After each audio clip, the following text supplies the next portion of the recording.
What's up everyone, and welcome back to the channel. Today we are diving into a very interesting hardware experiment.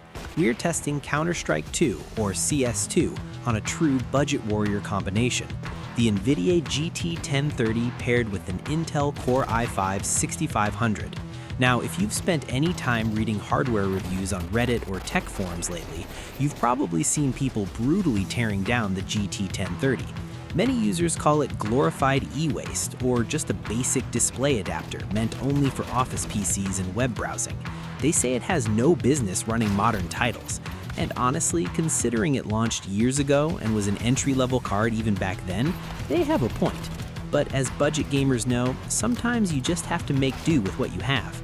The i5-6500, while being a much older quad-core processor, is still fairly capable for everyday tasks, and paired with this GPU, it definitely is not the bottleneck. The real question is, can this extremely modest setup actually handle the Source 2 engine upgrades that came with CS2? Well, we're going to find out. I tested the game across different graphics settings, from low all the way up to very high, to see exactly how it performs, where the sweet spot is, and if it is actually playable in a competitive scenario. Let us break down the numbers and the gameplay experience. Starting off at the 0-minute mark, we're looking at the low settings. On low, I averaged around 35 frames per second. Now, 35 FPS in a fast-paced, highly competitive tactical shooter like Counter-Strike is definitely not ideal. You want as many frames as possible to reduce input lag and react instantly.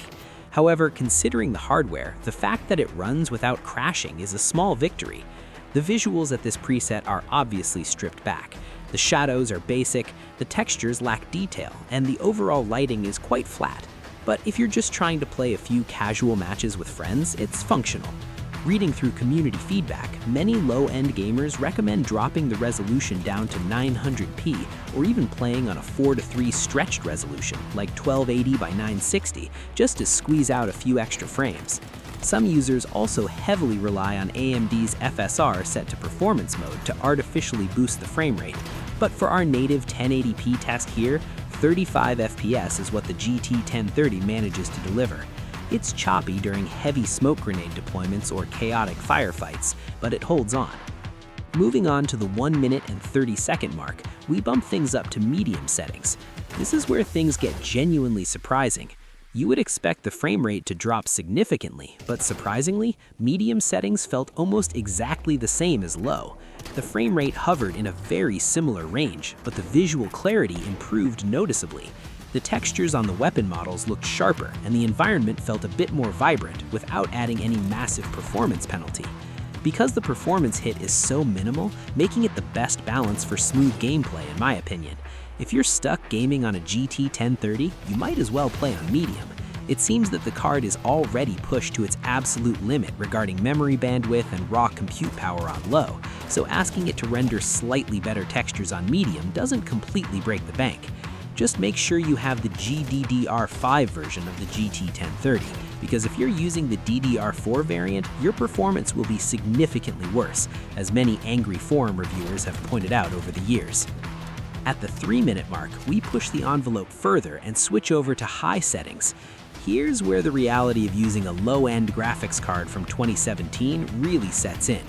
The performance starts to take a noticeable hit. We dip below that 30 FPS threshold consistently, and the game starts to feel incredibly sluggish.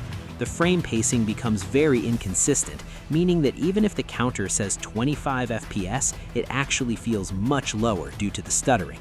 The mouse movement feels heavy, making flick shots or precise tracking nearly impossible. The visual upgrades like better ambient occlusion and more detailed particle effects from Molotovs and explosions simply don't justify the massive loss in responsiveness. In a game where milliseconds matter, playing CS2 on high with this setup is practically a death sentence for your kill-to-death ratio. You can definitely see the Source 2 engine flexing its lighting capabilities, but you're watching it in a slideshow. Finally, at the 4-minute and 30-second mark, we crank everything up to very high settings.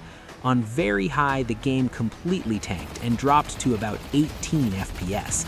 At this point, it's an unplayable experience. Navigating the map feels like moving through thick mud. Peeking corners is a gamble, and engaging in any sort of combat results in massive screen freezes.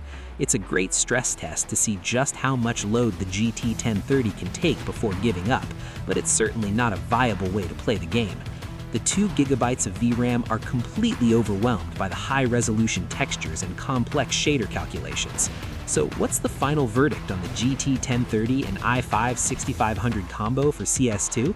It's a struggle, but medium settings offer the best compromise if you're forced to use this setup.